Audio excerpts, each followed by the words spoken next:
En Allemagne, lourde rechute des commandes industrielles au mois de mars avec 10,7% du jamais vu depuis le creux de la pandémie. L'Allemagne qui est entrée en récession technique au premier trimestre 2023 avec une deuxième baisse consécutive de son produit intérieur brut.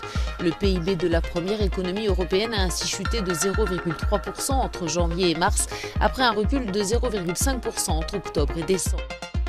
Et oui, depuis le premier trimestre 2023, nos voisins allemands sont rentrés en récession technique.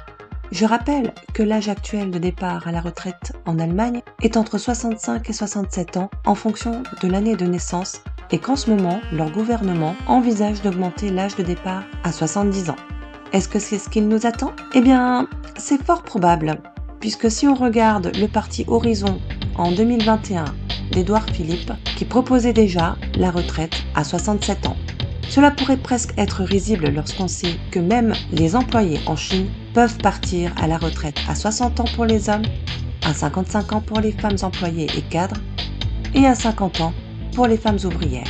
L'âge moyen national du départ à la retraite pour les Chinois est de 54 ans, soit moins que dans la plupart des pays développés.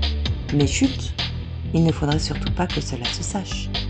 Et en parlant de la Chine, sachez qu'il y a des manifestations actuellement des retraités concernant les coupes budgétaires sur leur sécurité sociale.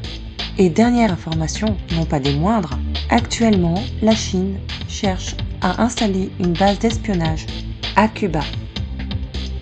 Chers Gaulois, si vous avez aimé cette vidéo, pensez à partager, commenter, cliquez sur le pouce du haut et abonnez-vous.